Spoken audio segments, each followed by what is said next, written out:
Hello students, my name is Arvind Rai from LPM Public School, which is situated in Ola Bazar, Gorakhpur, and I am a subject teacher of Social Studies. Students, hope you all are good at your homes and maintaining the precautions regarding COVID-19 and following the instructions according to the government, and please be safe, be healthy. Okay? Students, in today's video, we are going to discuss our fifth chapter, that is the Northern Plains. Okay, as you see the heading of this chapter, the Northern Plains. In our previous videos, we had learned about the Northern Mountains. Okay, we have completed that chapter. Now our fifth chapter is the Northern Plains. What is the Northern Plains? This we are going to learn in this chapter.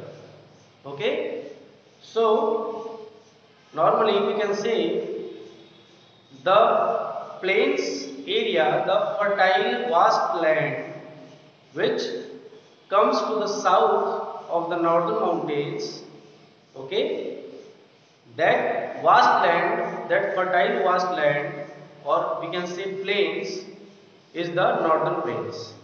Okay, according to the points, when we are going to complete this chapter, okay, after the completion of this chapter, what we are going to discuss, describe the physical features of the northern plains. Okay, what are the physical features? What does it means? That from which state to which state, or what is the stretch of the northern plains? Okay, in which areas the stretch of northern plains lies in our country, in northern side. So that we are going to learn physically on our Indian physical map. Okay, we are going to describe the physical features of the northern plains. After that, describe the life and occupation of the people living in this region. Okay, what is the life and occupation of the people who are living in this northern plains?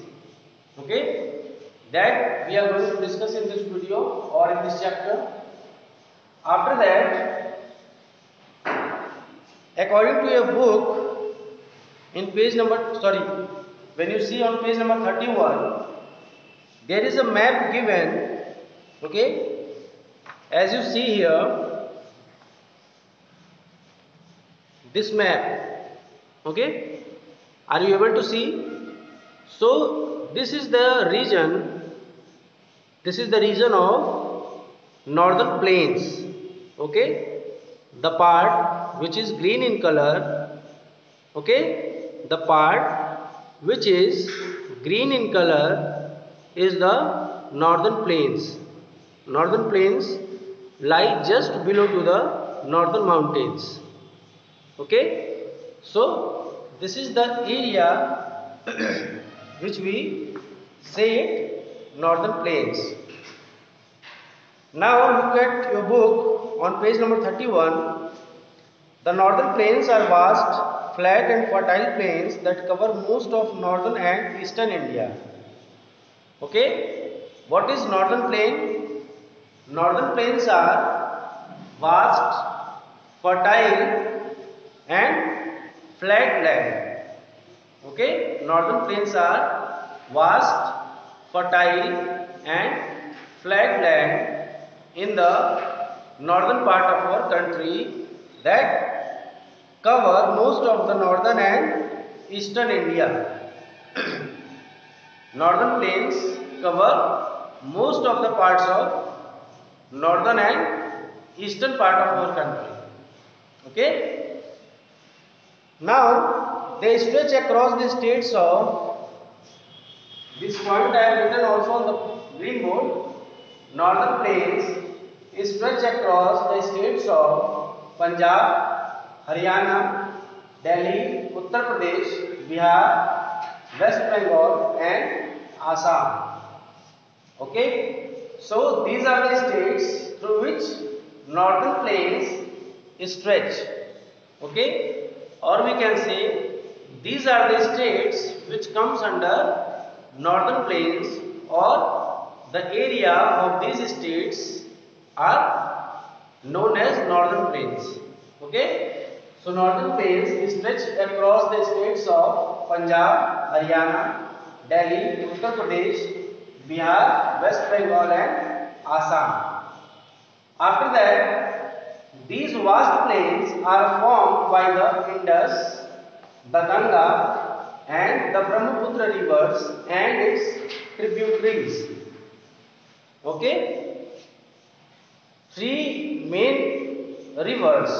Okay, three main rivers are forming the northern plains. That is, the vast plains are formed by the Indus, the Ganga and the Brahmaputra rivers and its tributaries. What is called tributaries? What does tributaries means? Tributaries means small rivers, okay, small rivers which merges into big rivers or joins big rivers. So that small rivers are known as tributaries of the main rivers. Okay, for example, the tributaries of Ganga river is Yamuna, okay, Yamuna, Ghagra, Son. So these are the examples of tributaries. Okay.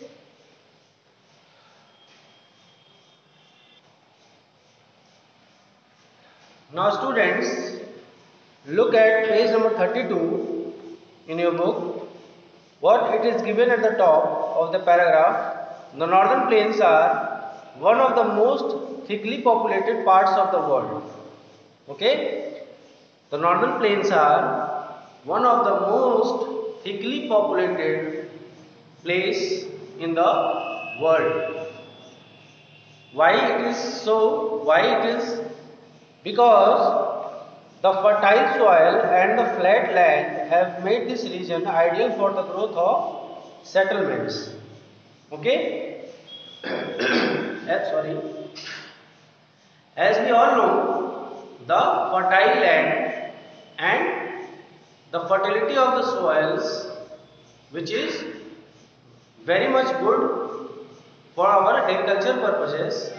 So this is the reason, this is the main reason why the northern plains are the thickly populated plains in the world, or most populated place in the world, and most of the settlements are residing near the northern plains.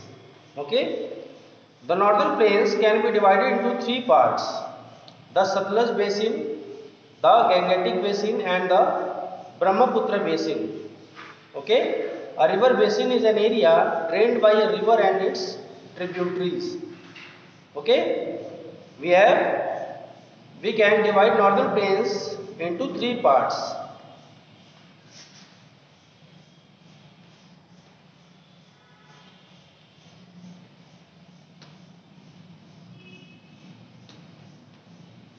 Northern plains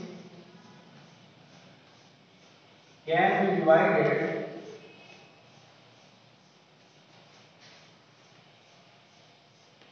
into three parts. Okay. Firstly, what we have, the Satluj basin.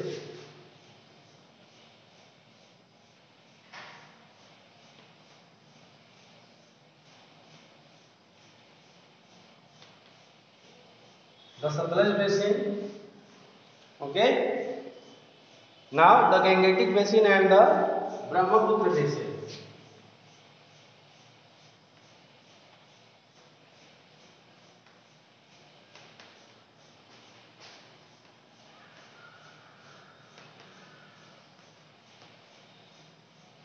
And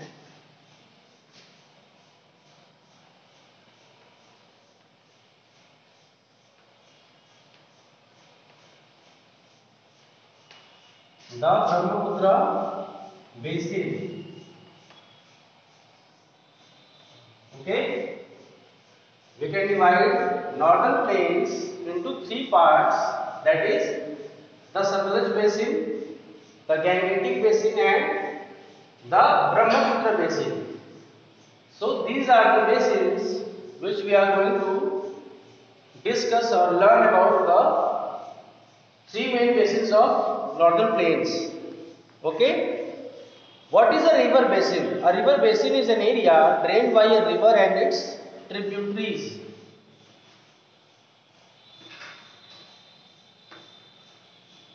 A river basin is an area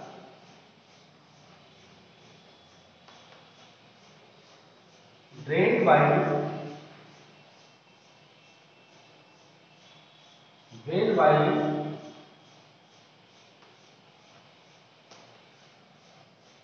rivers and its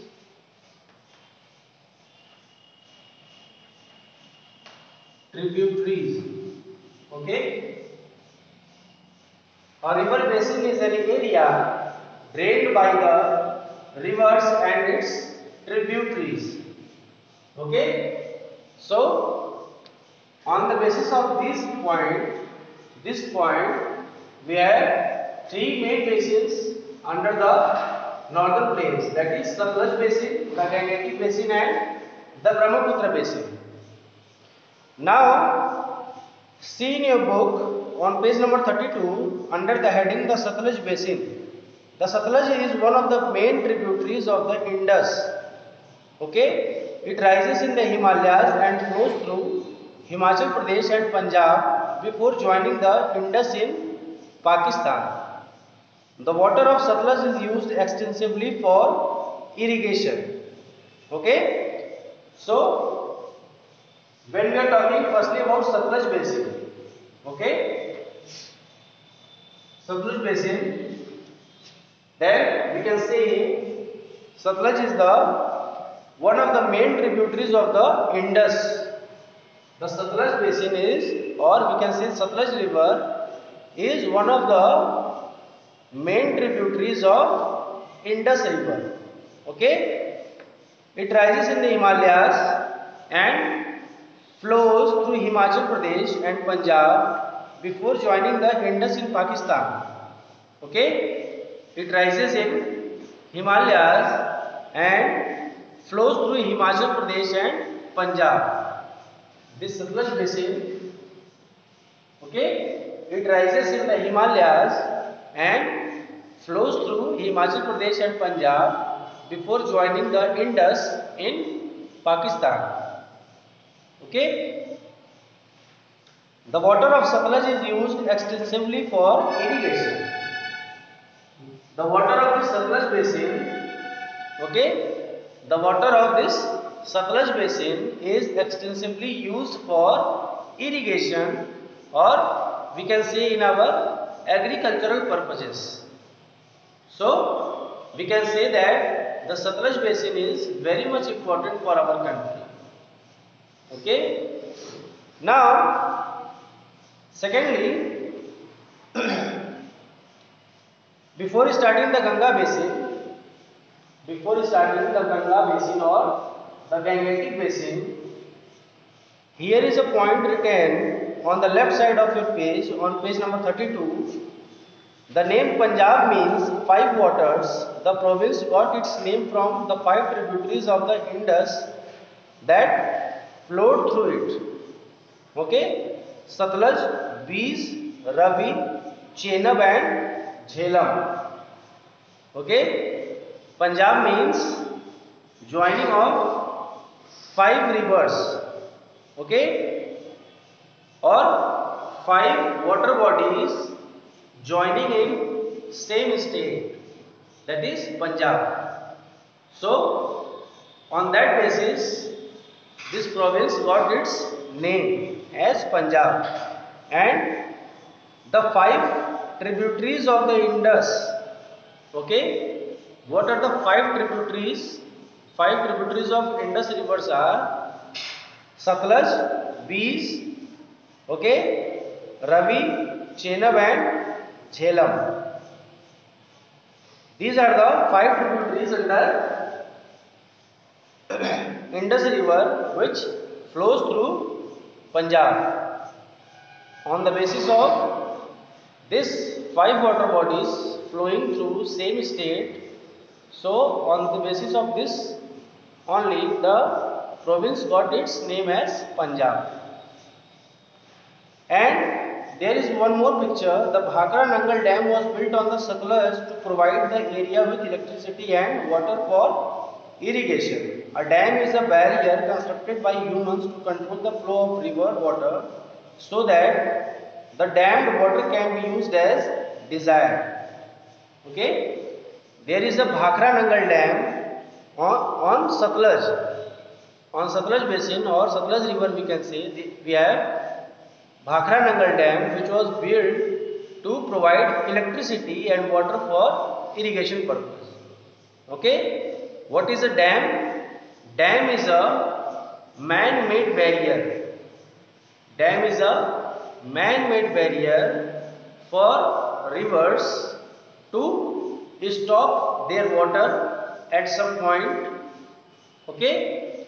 And according to their desires, when they need the water for making electricity or making irrigation purposes fulfill, they use that water at particular times on their desired times. Okay, so they stop the flow of that river. They stop the flow of that river by making dams on them. Okay. Now come to the Ganga basin. The Ganga basin, formed by the river Ganga and its tributaries, comprises the major part of the northern plains in India. It stretches from Uttar Pradesh to West Bengal. Okay, the Ganga basin stretches from Uttar Pradesh to West Bengal. Okay, study the pictures on the next page. They trace the course of the Ganga as it flows through the heart of India. On page number 33, there are some pictures given according to the Gangetic plains. Okay, what are their stretch, from where they originate and till which point they flow in Uttar Pradesh and West Bengal, and in which they merge, that is Bay of Bengal, where they merge. Now, so these are the some pictures given on page number 33 that you are supposed to go through that images and just observe the things or points which is mentioned regarding Gangetic plains. Hope students you got the points what we had discussed just now, and please you are supposed to revise the points. Okay, the three main basins of northern plains. Okay, and please be safe, be healthy at your homes. Thank you so much.